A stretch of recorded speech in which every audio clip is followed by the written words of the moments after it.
Batukutunam, Batukutam,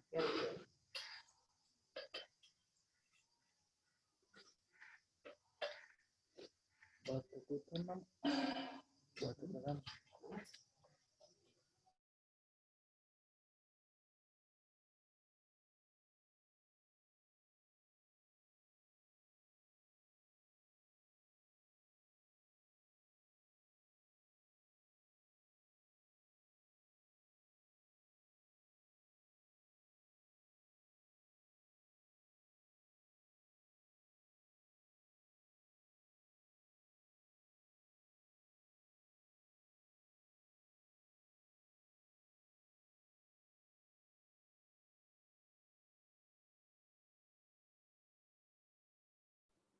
Good morning to one and all. Today we discuss about various scheduling algorithms. In last class, I explained about FCFS, first come, first serve scheduling.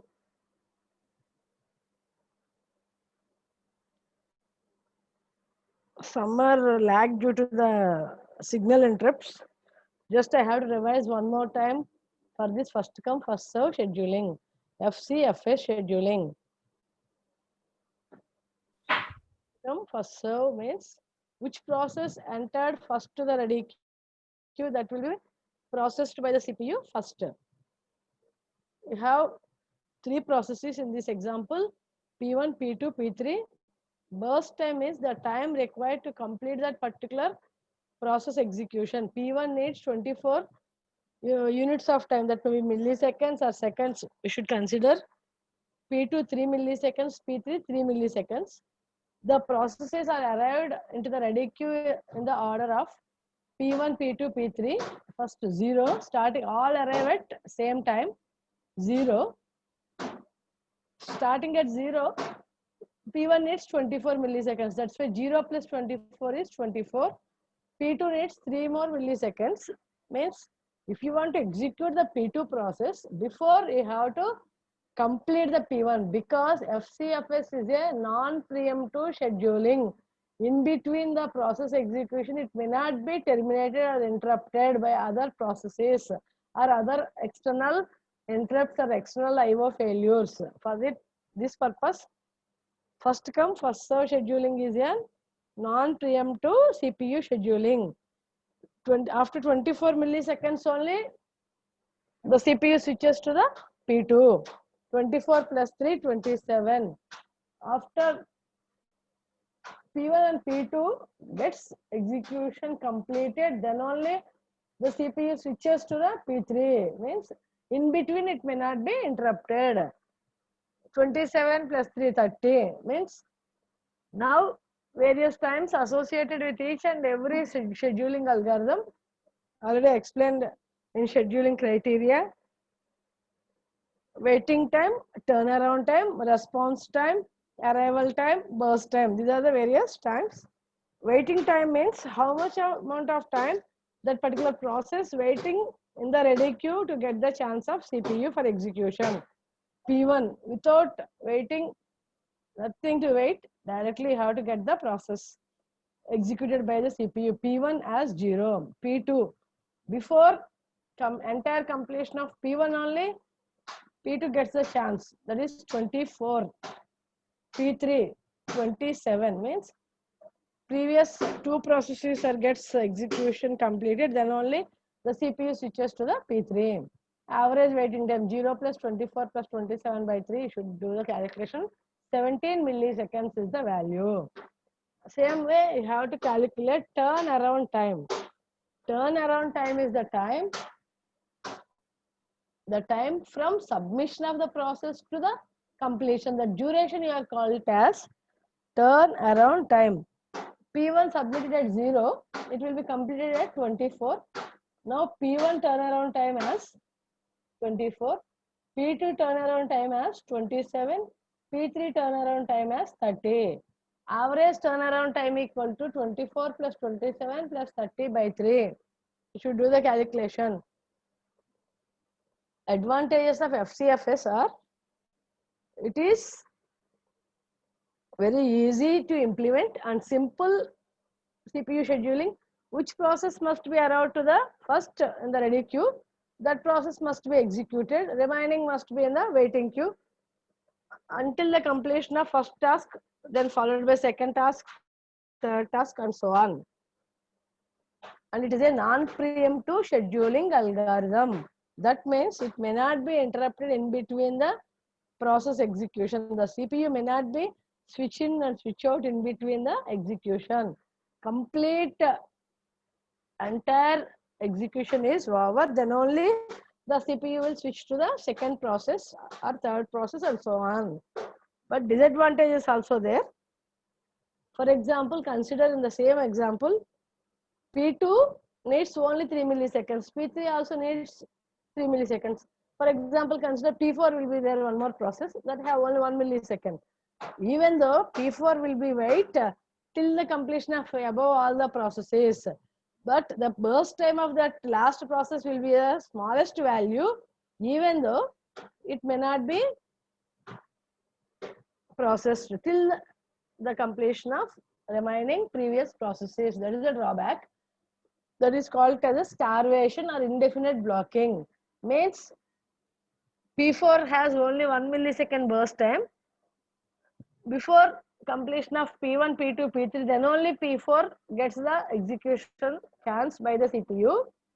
At this moment, P4 will be continuously in blocked state. The continuous blocking is called as the starvation. Even the small process burst time also waiting for the longest period of time in the queue, that is called as the starvation. To overcome these drawbacks, go for second scheduling algorithm as shortest job first scheduling algorithm.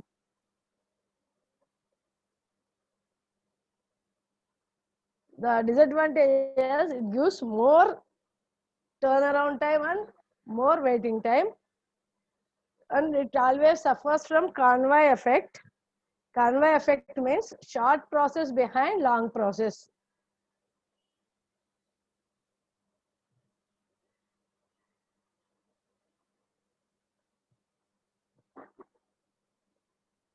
Shortest job first scheduling, SJF. It is also a non-preemptive scheduling. SJF, the name itself specifies that which process will have the lesser CPU burst time, then you have to execute that job first. Then it gives the average, minimum average waiting time. For example, consider this one. P2 will have 3, P3 will have 3, P1 will have 24. In the previous example, same values considered for SJF. Draw the Gantt chart. 0, P2 3 milliseconds, 0 plus 3. P3 requires 3 more milliseconds, 3 plus 3, 6. At last, I want to execute P1 because the process which has the least CPU burst time, that will be executed first in case of SJF. You have a doubt? For example, both the processes have same burst times, then what to do? Means if both the processes have same burst time, 3 and 3, then you have to follow in which order they will be arrived to the ready queue. Follow again FCFS algorithm there. You have to follow the FCFS scheduling. Both the processes have the same burst times. This is the example I explained. 0 plus 3, 3 plus 3, 6, 6 plus 24.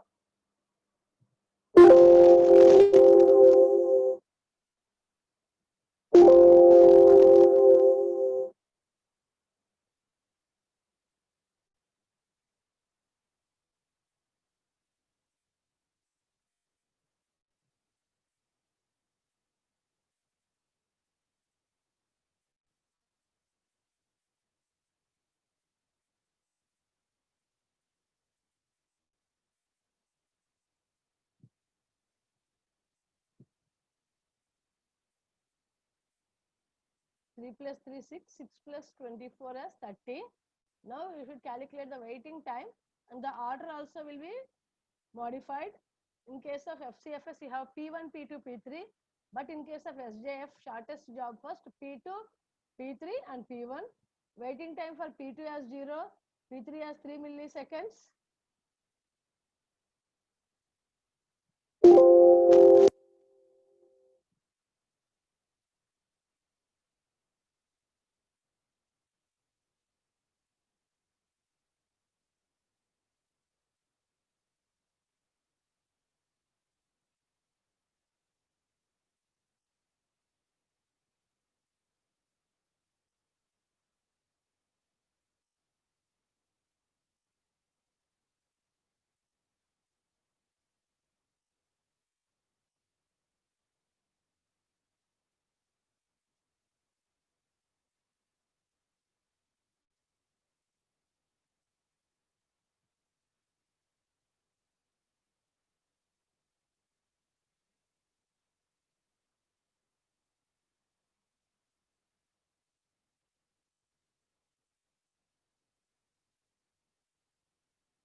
This is the order P2, P3 and P1. P2 waiting time as 3 milliseconds. P2 waiting time as 0 milliseconds. P3 waiting as 3 milliseconds. P1 waiting as 6 milliseconds. Also you have to observe, without getting any waiting in the ready queue, directly P2 will be processed first. P3 after completion of P2, that is 3 milliseconds, it will be wait in the ready queue. P1 will wait till the completion of P2 and P3. Both will be completed at 6 milliseconds. That's why waiting time is the P1 as 6 milliseconds. 0 plus 6 plus 3, 9 by 3, 3 milliseconds. In case of SJF, in previous case, you have 17 milliseconds. It is very minimum average, it gives very minimum average waiting time. In the same way, you have to calculate the turnaround times. Turnaround time is the time from submission to the completion. P2 will be completed at 3 milliseconds, P3 will be completed at 6 milliseconds. Finally, P1 will be completed at 30 milliseconds. 3 plus 6, 9 plus 30, 39 by 3, nearly 13 milliseconds. It will be also very lesser value. Always your SJF will give the optimal values for average waiting time and turnaround times, because it gives always minimum average waiting time and minimum turnaround times. Then you call it as, hence you call it as SJF is an optimal scheduling algorithm. SJF is an optimal scheduling algorithm.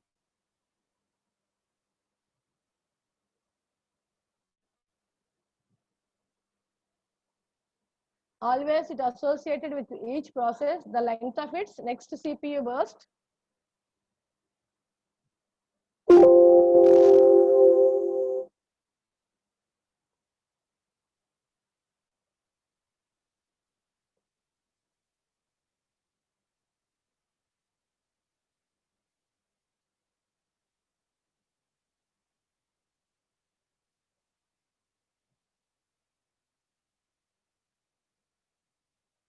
Associated with each process the length of its next CPU burst. Use these lengths to schedule the process with the shortest time. The name itself specifies shortest job first. In some other manner, you are called as SPN. Shortest process next means which process will have the lesser burst time that will be executed next.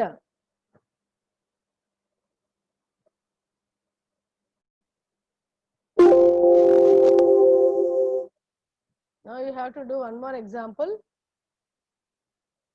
Process P1, P2, P3, P4. Listen carefully. Burst time as 6873. This is a Gantt chart. Always you should remember, in case of SJF, which process will have the lesser burst time that will be executed first. P4 will have the lesser burst time.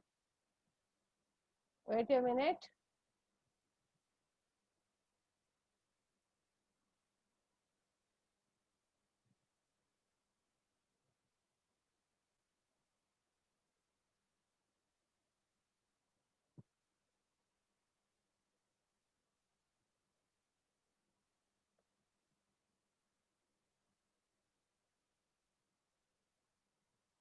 P1, P2, P3, P4, 4 processes are there.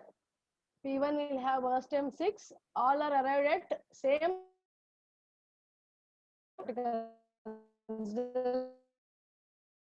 start. Which one will have the lesser burst?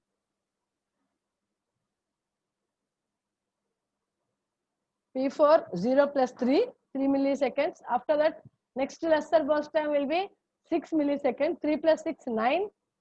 Then next value as P3. It will be switched to the P3. 9 plus 7 16. Then finally you have 8.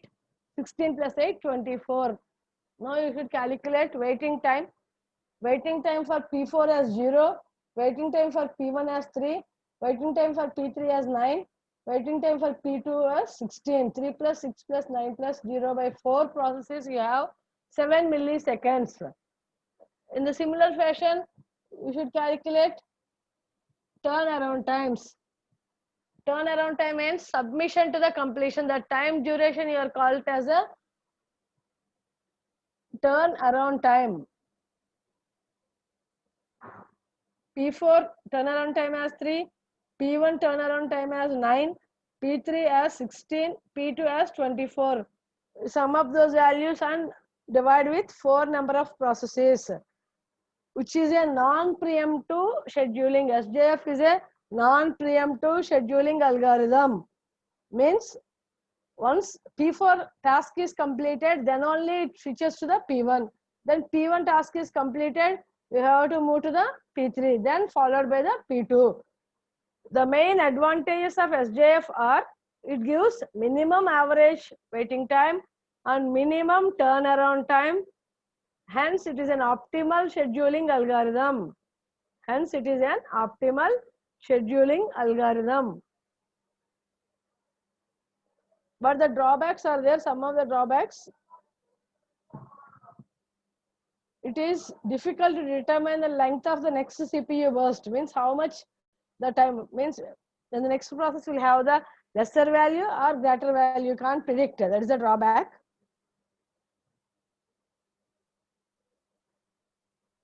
Now, you have to do the problems of FCFS and SJF. You have to consider with arrival times are there. You have to consider arrival times. So far, all the processes are at 0 milliseconds. You have to consider in these two examples. But in case of FCFS and SJF, arrival times are considered.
You can follow this problem.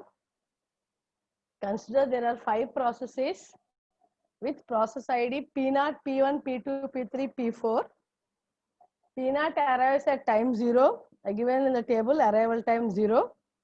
P1 at time 1, P2 at time 2, P3 arrives at 3 milliseconds, P4 arrives at 4 milliseconds. And the burst times are given 2, 6, 4, 9, 12. Only with this data you have to given in your problem process ID, arrival time and burst time. The process and their respective arrival times and burst times are given in the following table. By applying the FCFS scheduling algorithm, calculate the average waiting time and average turnaround time. Now, in previous example 2433, all the processes must be arrived at 0 milliseconds.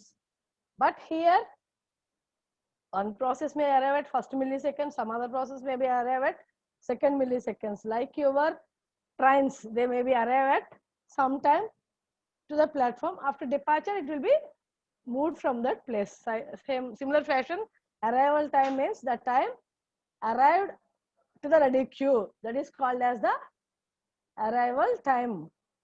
Now you have the formula to calculate turnaround time and waiting time. Already I explained waiting time means the time that will spent in the waiting queue. The time that will be spent in the waiting queue, that is called as the waiting time. Turnaround time equal to the time from submission of a process to till the completion of a process. That round up time, round trip time, you call it as a turn around time. For this, you have to calculate completion time. Turnaround time is equal to your completion time minus arrival time. In the same problem, in the previous problem also, you have to consider the same formula, completion time minus arrival time. But the arrival time will be considered as 0 in that case. But here, you have either 1, 2, 3, 4. You have to subtract that arrival time. That's the formula. Note down that formula. Turnaround time is equal to completion time minus arrival time. Okay. Coming to the waiting time equal to turnaround time minus burst time. Your burst time. Turnaround means already completed. Execution is completed. Minus your burst time means that the remaining time will be spent in the queue for getting the chance of CPU. Now first draw the Gantt chart. P naught, start first come first serve. Starting at 0 millisecond, P naught will be arrived. Directly it will be assigned the P naught because it will be arrived first into the ready queue. And the burst time will be 2 milliseconds, 0 plus 2, 2. At first millisecond, you have second process will be entered. Then 2 plus 6, the burst time will be required as 6. 2 plus 6 as 8. After that, P2 will be entered to the ready queue.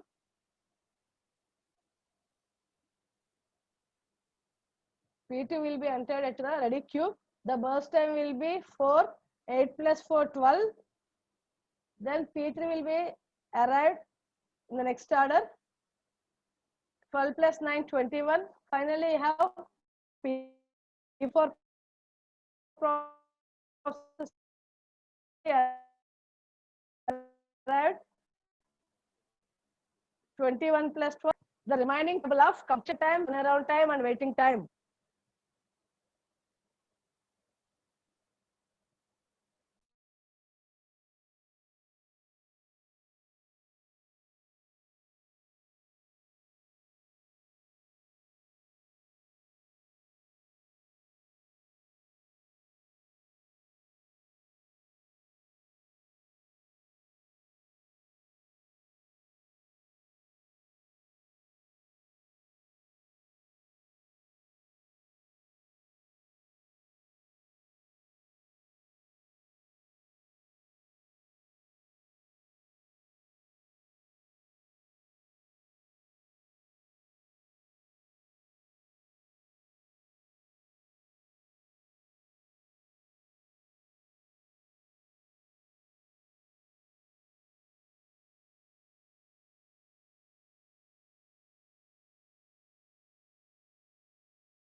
Completion time means at what time the process should be execution entirely completed. P0 entirely completed at 2 milliseconds, P1 completed at 8 milliseconds, P2 at 12 milliseconds, P3 21 milliseconds, P4 at 33 milliseconds. That is the turnaround completion times. Then you have to calculate the turnaround time by using turnaround time equal to completion time minus arrival time. 2 minus 2, 0. P1 turnaround time as 2 minus 0, 0. 7 minus completion time as 8 minus 1, 7. 12 minus 2, 10. 21 minus 3, 18. 33 minus 4, 29. These are the turnaround time. Once you should calculate the turnaround time, you have to calculate waiting time. Waiting time means how much amount of time the CPU must be in ready queue to get the chance of CPU. Means here turnaround time 2, burst time also 2. 2 minus 2, 0. 7 minus 6, 1. Here 10. 10 minus 4, 6. Here 18 minus 9, 9. 29 minus 12, 17. These are the waiting times.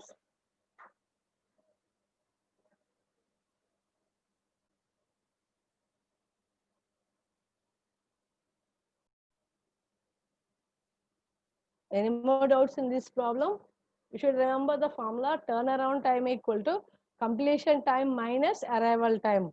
Waiting time equal to turnaround time minus burst time.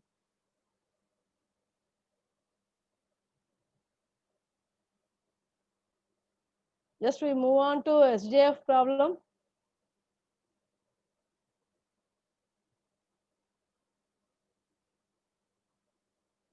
Here, consider the same processes with different arrival times. Now I have to choose. There are 5 jobs named P1, P2, P3, P4, P5, P6, P5. Their arrival times and burst times are given in table below. Apply SJF scheduling algorithm. Calculate the average waiting time and average turnaround times. This is the problem. This problem given for 7 marks in your examination point of view. In previous papers also, FCFS, SJF, or any algorithm given for 7 marks. You have to draw the table, draw the Gantt chart and do the calculation. Average waiting time and average turnaround time. Here, these are the process ID 1, 2, 3, 4, 5. Arrival time P1 will arrive at 1st millisecond, P2 3, P3 will arrive at 6th millisecond, P4 will arrive at 7 milliseconds, P5 will arrive at 9th millisecond. These are the time of order of arrival time to the ready queue. Burst time is the time required to complete the P1. It may need 7 milliseconds to process, 2, 3 milliseconds. Then again, third process may needs 2 milliseconds. P4 needs 10 milliseconds. P5 needs 8 milliseconds. Now you should draw the Gantt chart. 0 milliseconds, no more process arrived to the queue, just kept empty. First millisecond, P1 will be arrived.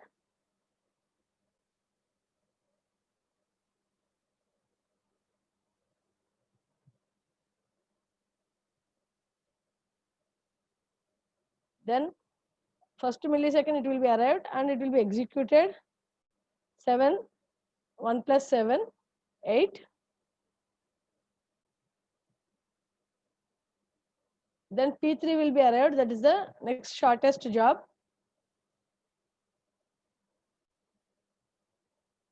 8 plus 2, 10. The next shortest job process will be the 3. 10 plus 3, 13. The next one as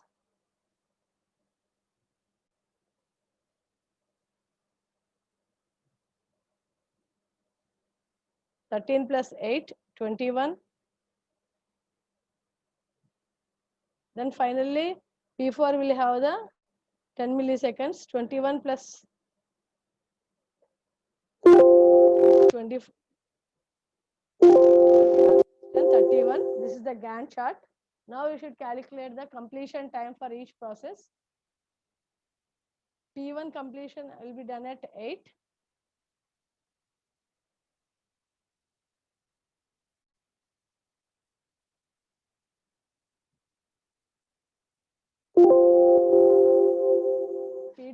completed at 13 milliseconds. P3 will be at 10 milliseconds. Finish time means last time. Then P4 will be at 31 milliseconds. P5 will be at 21 milliseconds. These are the completion times. Now calculate the turnaround time. Turnaround time equal to completion time minus arrival time. 8 minus 1, 7. 13 minus 3, 10. 13 minus 3, 10.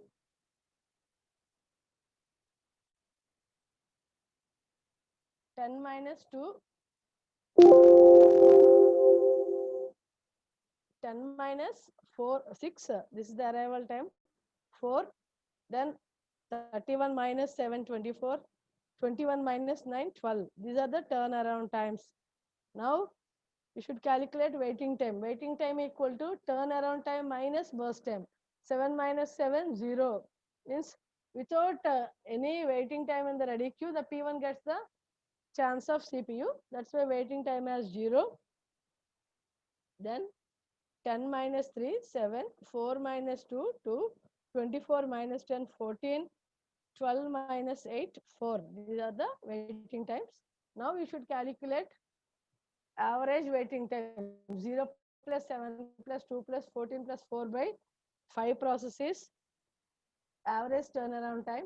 7 plus 10 plus 4 plus 24 plus 12 by 5. We should specify the answers of average waiting time and average turnaround time in units, that is in milliseconds.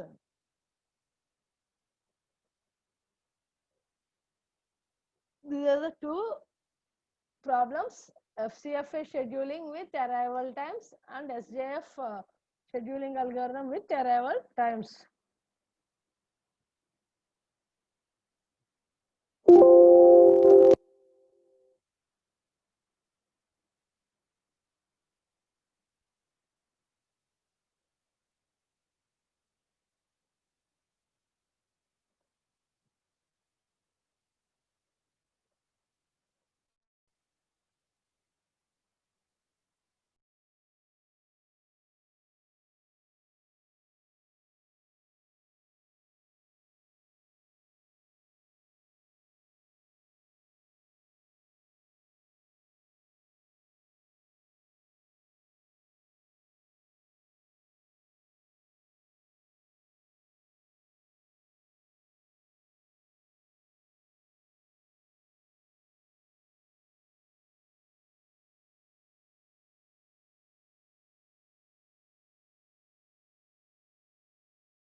With this, I conclude the today's session.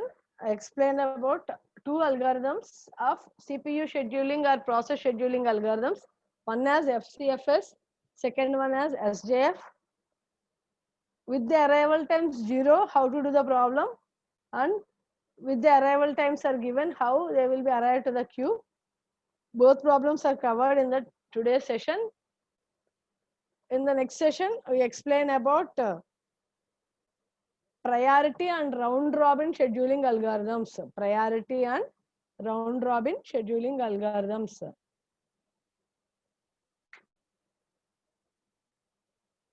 Take these two problems as screenshots and note down in the notebook. Do the calculations of average waiting time and average turnaround times.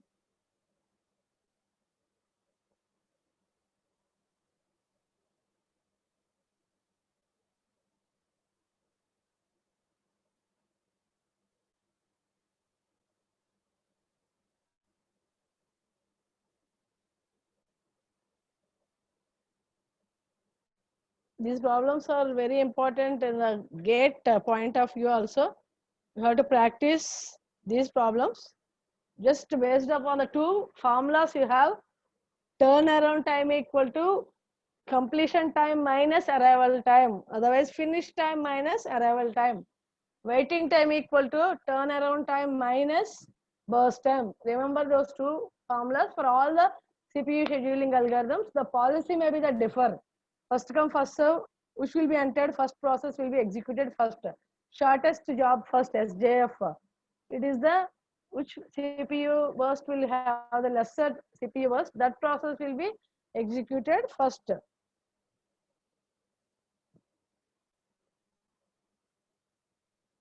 Any more doubts in today's session?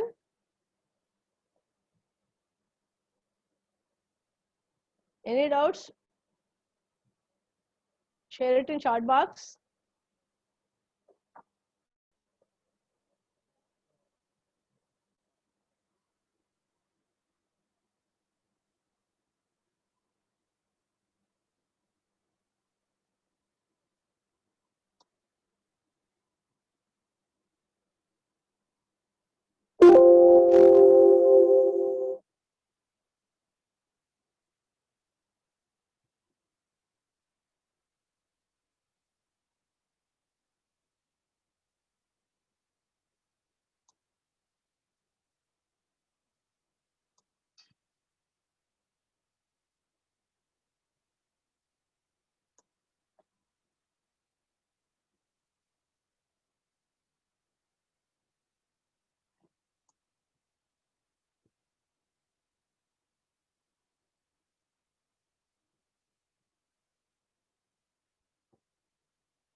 With this end of the today's session, we will meet you next class.